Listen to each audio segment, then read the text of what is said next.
بسم الله الرحمن الرحيم.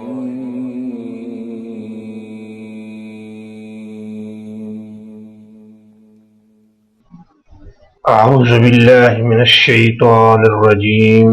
بسم الله الرحمن الرحيم. ختم اللہ ختم ختم مور لگانا، ختم مور لگا دی ہے، سیل کر دیا ہے اللہ اللہ نے، ختم اللہ مہر لگا دی ہے اللہ نے، اللہ اوپر، قلوبہم قلب کی جمع قلوب، ہم ان کے، علی قلوبہم قلب کی جمع قلوب، علی پر، قلوب دلوں کے، ہم ان کے، وا اور علی پر، سمع کان،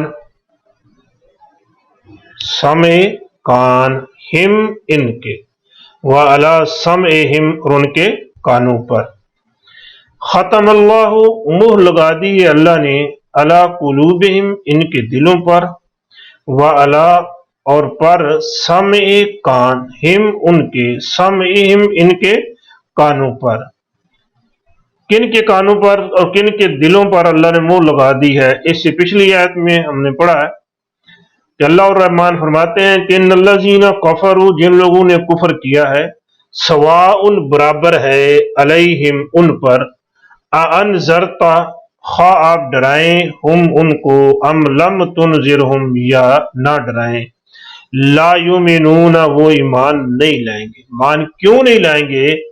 اس وجہ سے کہ اللہ تبارک و تعالی نے ان کے دلوں پر اور ان کے کانوں پر مہر لگا دی ہے۔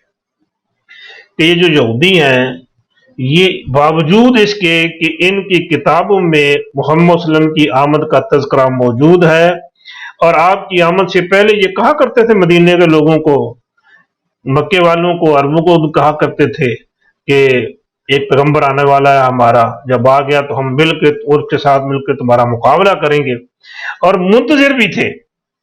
لیکن جب آ گئے محمد رسول اللہ علیہ وسلم اور انہوں نے پہچان بھی لیا تو پھر انکار کر دیا۔ اب علم ہونے کے باوجود جب انکار کر دیا تو پھر اس کے نتیجے میں کیا ہوا کہ اللہ تبارک و تعالیٰ نے ان کے دلوں پر اور ان کے کانوں پر مہریں لگا دی ہیں، واہ اور علی پر، ابصار آنکھیں، ابصار آنکھیں، ہم ان کی، وعلی ابصارہم اور ان کی آنکھوں پر، غشاوۃ غشاوۃ پردہ، وعلی ابصارہم اور ان کی آنکھوں پر غشاوۃ پردہ ہے۔ جب دلوں پر مہریں، کان پر بھی مہریں اور آنکھوں کے آگے بھی پردہ، اب راستہ کہاں سے ملے؟ جب راستہ نہ دیکھ سکتا ہے، نہ سن سکتا ہے، نہ دل کے اندر کچھ سوچنے سمجھنے کی پوچھنے کی کوئی صلاحیت ہے، تو پھر راستہ کہاں سے ملے گا؟ نہیں ملے گا۔ نتیجہ کیا نکلے گا؟ وَلَهُمْ واہ اور لا لیے، ہم ان کے، یہ جو لام ہے اس کے معنی ہے لیے، جیسا تھا نا للہ اللہ کے لیے، للمتقین متقین کے لیے، اور لہم ان کے لیے، اس کا مطلب بھی لیے ہے، لیکن یہ لام جب کسی عام اسم کے ساتھ آئے گا تو کسر زیر کے ساتھ آئے گا، جب یہ لام اسم ضمیر کے ساتھ آئے گا تو زبر کے ساتھ آئے گا۔ لہم، لکم، لہو، لنا، اسی طرح سے یا جو ہے اس کے ساتھ جب آئے گا تو کسر کے ساتھ آئے گا، لی میرے لیے، ورنہ یہ لام تمام ضمیروں کے ساتھ زبر کے ساتھ آئے گا۔ وَلَهُمْ اور ان کے لیے، عذاب عذاب ہے، عظیم بہت بڑا۔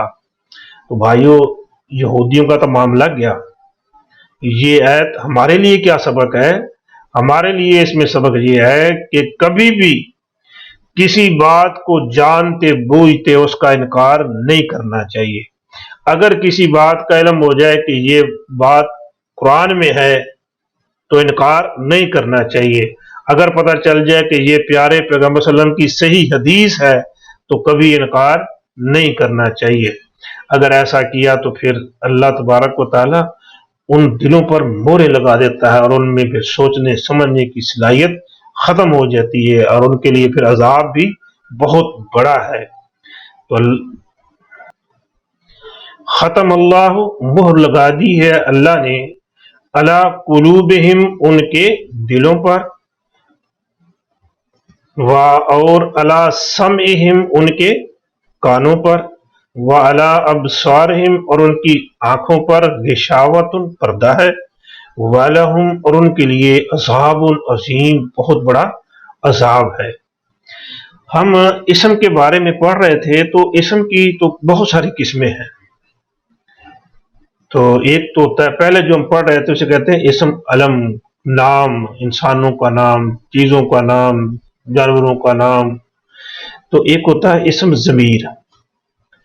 اسم ضمیر وہ ہوتا ہے جو کسی اسم کی جگہ پر آئے، کسی نام کی جگہ پر آئے، جیسے یہاں ہے نا کہ علی قلوبہم، ان کے دلوں پر، یہ ہم کن کے لیے آیا؟ الذین کفروا، جو پچھلی آیت میں ذکر ہوا کہ کافروں کے لیے، علی سمعہم، ان کے کانوں پر جنہوں نے انکار کیا، ابصارہم، یہ ہم بھی ضمیر ان کافروں کے لیے استعمال ہو رہی ہے، وَلَهُمْ، یہ بھی ان کے لیے استعمال ہو رہی ہے۔ اس طرح جو لفظ کسی اسم کی جگہ پر استعمال ہو اسے اسم ضمیر کہتے ہیں۔ تو اس کی یہ کون کون سے ہیں یہ اگلے سبق میں پڑھیں گے۔ آج کا سبق یہی ہے صرف کہ جو لفظ کسی اسم کی جگہ پر استعمال ہو، کسی دوسرے اسم کی جگہ پر، اسے اسم ضمیر کہتے ہیں۔ وما توفیقی الا